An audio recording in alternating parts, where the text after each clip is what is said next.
Hello दोस्तों, नमस्कार। जैसे कि आप लोग जान रहे होंगे कि और देखे होंगे कि नोटिफिकेशन आया हुआ है एचपीसीएल का। और बहुत बल्क में वैकेंसी आई हुई है, दोनों के लिए, बीटेक वाले बच्चों के लिए भी और डिप्लोमा वालों के लिए भी।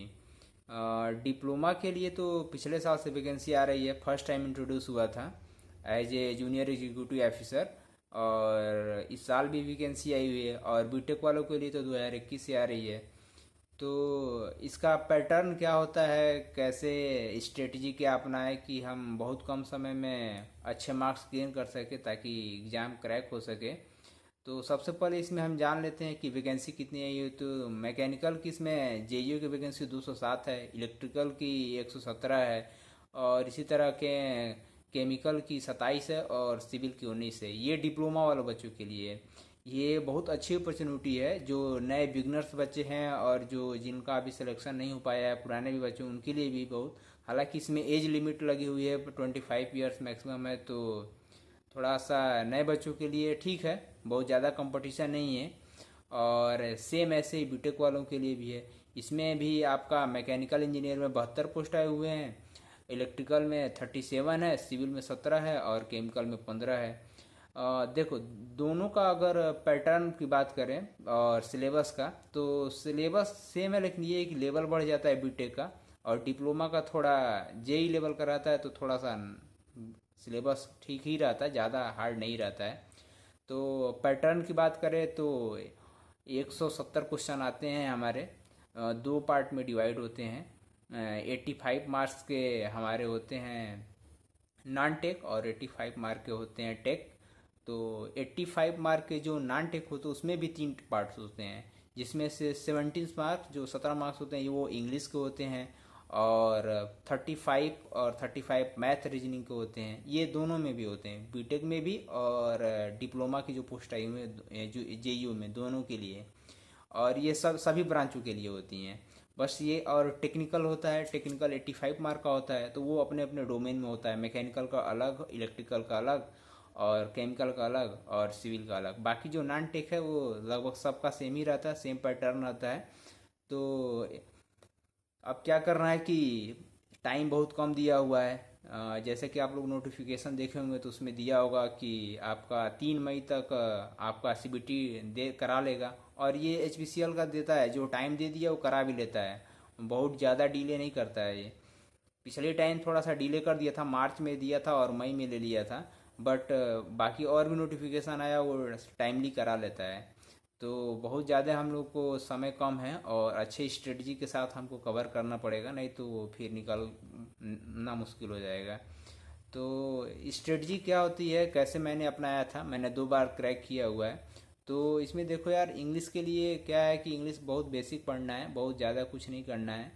आप मार्केट में कोई भी बुक उठा लीजिए नॉर्मल, और बेसिक उसका कवर कर लीजिए, आ जाएगा। बहुत बड़ा, बहुत ज़्यादा क्वेश्चन हार्ड नहीं आते हैं आपके। वो कॉम्प्रिहेंसिव से आते हैं, आपको पैराग्राफ दिया रहेगा, उसमें आपको 5 6 क्वेश्चन सॉल्व करने रहेंगे, बाकी डायरेक्ट इनडायरेक्ट रहेगा।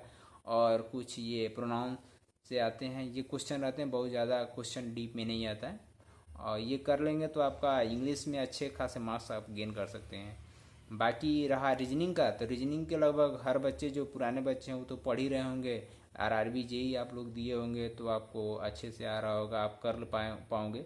आप कुछ नहीं करना है, पीवाईक्यू उठाइए, इसके जितने अभी तक हुए हैं, मैकेनिकल के, इलेक्ट्रिकल जो भी है ब्रांच उसके, आप उसको सॉल्व करिए, आपको हो जाएगा। आप जो पॉइंट आपके जो सेक्शन वीक है उसको आप एक बार रिवीजन कर लीजिए, कॉन्सेप्ट देख लीजिए, बाकी करिए, आप पीवाईक्यू लगाइए, आपका हो जाएगा। सेम ऐसे ही मैथ के लिए है, मैथ के लिए भी आप पीवाईक्यू उठाइए, उसको प्रैक्टिस करिए। आपको किसी भी प्लेटफॉर्म से ले लीजिए, आपको डाउनलोड कर लेके आप सॉल्व करिए, आपका हो जाएगा। मैथ भी है। बाकी टेक्निकल, टेक्निकल के लिए थोड़ा सा आपको पढ़ना पड़ेगा। अगर नए बच्चे हैं आप लोग, तो आप, समय तो बहुत कम है, लेकिन फिर भी बहुत से प्लेटफॉर्म है जो क्रैश कोर्स लॉन्च करते हैं, या यूट्यूब पर भी अपना चलाते हैं, सीरीज चलाते हैं। तो उससे आप डेली डेली आप कवर करिए, और उसको कवर करते हुए आप पीवाईक्यू लगाइए, एमसीक्यू लगाइए, चैप्टर वाइज लगाइए। चैप्टर वाइज लगाने के बाद लास्ट में जब आएगा समय तब फुल मार्क दीजिएगा।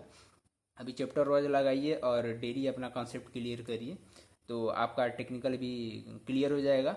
बाकी कट ऑफ बहुत ज़्यादा नहीं जाती है। आपका जो क्वालिफाइंग मार्क्स होता है, ये आपका बता दें, क्वालिफाइंग मार्क्स अगर 180 का है, सॉरी 170 का है, तो उसमें आपके 92 जो है ये आपके क्वालिफाइंग मार्क्स हैं सभी के लिए, चाहे कैटेगरी वाले हैं चाहे अनरिजर्व वाले हैं। अगर 92 से आप कम लाए तो आप अनक्वालिफाइड हो जाएंगे।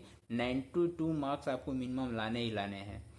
तो इसको देखते हुए बस, बाकी इससे थोड़ा सा भी नंबर अधिक लेकर आएंगे, 10 नंबर 15 नंबर जितने अधिक लेकर आएंगे, मेरिट में आपको अच्छा संभावना रहती है बनने के लिए। बहुत बच्चे मेरिट में भी आउट हो जाते हैं, लेकिन 92 से कम लाएंगे तो आप आए नहीं भी आ पाएंगे। तो पिछले टाइम तो जेईई की वैकेंसी आई थी, उसमें तो 92 सबके लिए था, सबके लिए 92 मार्क्स था। उसके ऊपर जितने सारे लड़कों को कॉल लेटर आ गया था जीटी और पीआई के लिए। तो 92 आप कम से कम लाना है। बाकी इसके लिए आपको इसमें भी आई थिंक बहुत ज़्यादा कट ऑफ नहीं जाता है, कट ऑफ बस क्वालिफाइंग मार्क्स से 10-15 नंबर लेकर आइए, आपका कॉल लेटर आ जाएगा। और बाकी स्ट्रेटजी क्या है बता दिया मैंने, इसको कर लीजिए जल्दी जल्दी अपना सारा। कोई किसी भी प्लेटफॉर्म से एमसीक्यू पीवाईक्यू लगाइए, सारा पीवाईक्यू डाउनलोड कर लीजिए, देख लीजिए क्या पैटर्न है। बाकी इजी है, बहुत ज़्यादा इसमें लोड लेने की ज़रूरत नहीं है। और पेपर बहुत टाइमली करा लेगा। ये मत सोचिएगा कि आप टाइम लेके करेंगे, बहुत समय मिलेगा, एक्सटेंड डेट होगा, नहीं। अगर 3 मई दे दिया है तो 3 मई के राउंड में आपको करा लेगा एकदम से। और इस बार तो एक और नया वो नोटिफिकेशन में दे दिया है कि हम आंसर की नहीं जारी करेगा, सीधा रिजल्ट दे देगा। तो आई थिंक और जल्दी भी आपका रिजल्ट पेपर करा लेगा, क्योंकि पेपर देने के बाद आपका 2 दिन बाद आपका देता है, आंसर की देता है, फिर ऑब्जेक्शन के लिए टाइम देता है। तो इस बार तो वो भी नहीं देगा, और उसके करने के बाद 1-1.5 महीने बाद आपका रिजल्ट आता है। तो इस बार तो बहुत फास्ट प्रोसेसिंग करेगा। और इसके बाद अगर सीबीटी आप क्वालिफाई कर लेते हैं तो सबसे मोस्ट इम्पॉर्टेंट होता है आपका जीटी और पीआई। जीटी में अगर मैक्सिमम लड़के आउट होते हैं, सब बाहर हो जाते हैं। अगर अधिक से अधिक नंबर लेकर आए हैं फिर भी वो लोग बाहर हो जाते हैं।